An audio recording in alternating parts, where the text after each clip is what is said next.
Hi അസ്സലാമു അലൈക്കും. ഇന്ന് ഇടുക്കി സ്പെഷ്യൽ തേങ്ങാച്ചോറ് റെസിപ്പി കാണിക്കാവേ.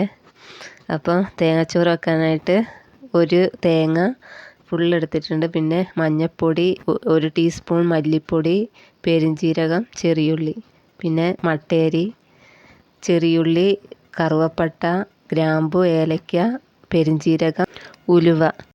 ഇതിപ്പം തേങ്ങയും മഞ്ഞൾപ്പൊടി, ജീരകം ഇതൊക്കെ ഇട്ട് ഒന്ന് ഒതുക്കിയെടുത്തതാണ്. കുറച്ച് വെള്ളവും ചേർത്ത് തോരത്തിനൊക്കെ ചതയ്ക്കുന്ന പോലെ ചതച്ചെടുത്ത് ശേഷം കുക്കർ അടുപ്പിൽ വെച്ച് 2 സ്പൂണ് വെളിച്ചെണ്ണ ഒഴിച്ചു കൊടുത്തേ.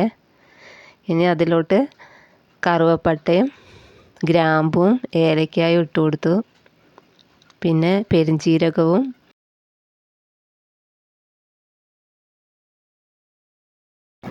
ഉലുവയും ചേർത്ത് കൊടുത്തേ.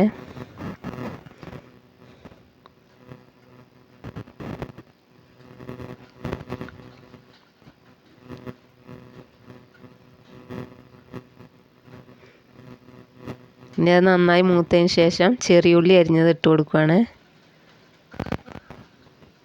ഇനി ചെറിയുള്ളി ഒരു ബ്രൗൺ കളറാകുമ്പം വെള്ളം ഒഴിച്ചു കൊടുക്കുക ചോറ് വെക്കാൻ ആവശ്യത്തിന്. ഇപ്പോൾ 1 ഗ്ലാസ് അരിക്ക് 2.5 ഗ്ലാസ് വെള്ളം ഉള്ള കണക്കിലാണ് എടുത്തിട്ടുള്ളത്. ഞാൻ 2 ഗ്ലാസ് അരിയാണ് എടുത്തിട്ടുള്ളത്. അപ്പോൾ 2.5 ഗ്ലാസ് വെച്ച് പിന്നെ 5 ഗ്ലാസ് വെള്ളമാണ് എടുത്തത്. മൊത്തം തിളപ്പിച്ച വെള്ളം ഒഴിച്ചു കൊടുത്തു. അതിനുശേഷം അരപ്പ് ചേർക്കുകയാണ്. ചതച്ച് വെച്ച് അരപ്പ് ചേർത്ത് കൊടുക്കുകയാണ്.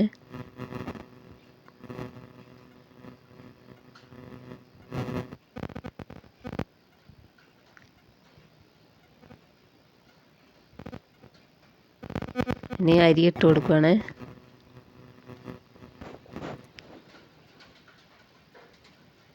ഇനി അതിനാവശ്യമായിട്ടുള്ള ഉപ്പ് ഇട്ട് കൊടുക്കുക. നന്നായി ഇളക്കി 2 തണ്ട് കറിവേപ്പില ചേർത്ത് കൊടുക്കുക. ഇനി ഒരു 4 വിസിൽ വരുന്നിടം വരെ ഞാൻ വേവിച്ചേ. അതേ ചോറ് റെഡിയായി വന്നിട്ടുണ്ട്.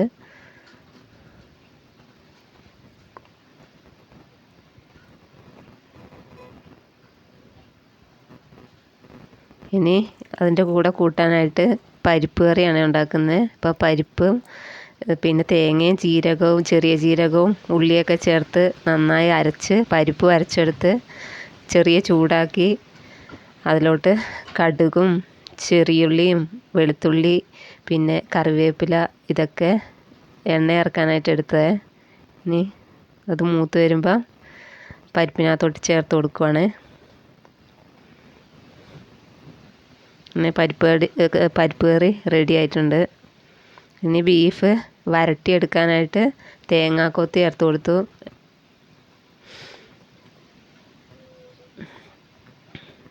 ബ്രൗൺ നിറമായി വന്നപ്പം അതിലോട്ട് സബോള ചേർത്ത് കൊടുത്തു. പിന്നെ പച്ചമുളകും കറിവേപ്പിലയും ഇഞ്ചിയും വെളുത്തുള്ളിയൊക്കെ ചേർത്ത് നന്നായി വഴറ്റിയെടുത്തതിന് ശേഷം മല്ലിപ്പൊടി, മഞ്ഞൾപ്പൊടി, മുളക് പൊടി, ബീഫ് മസാല ഇതൊക്കെ ചേർത്ത് നന്നായി വറുത്തെടുക്കുവാണ്. വറന്നു വന്നതിന് ശേഷം അതിലോട്ട് വേവിച്ച് വെച്ച ബീഫ് ഇട്ട് കൊടുത്ത് ഇനി നന്നായി മിക്സ് ചെയ്തെടുക്കുവാണ്.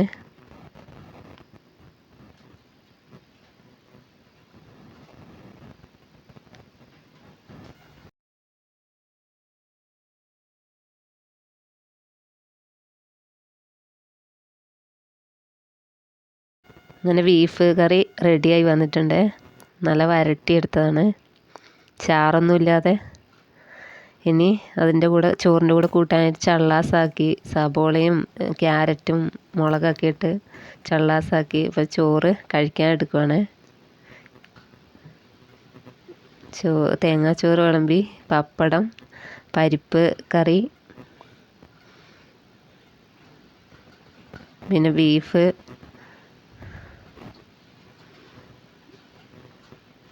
ചള്ളാസ്. ഇത്രയാണ് ഇന്നത്തെ സ്പെഷ്യൽ. അപ്പോൾ ഇന്നത്തെ വീഡിയോ ഇഷ്ടമായ എല്ലാവരും ലൈക്ക് ചെയ്യാനും ഷെയർ ചെയ്യാനും സബ്സ്ക്രൈബ് ചെയ്യാനും മറക്കല്ലേ. അസ്സലാമു അലൈക്കും.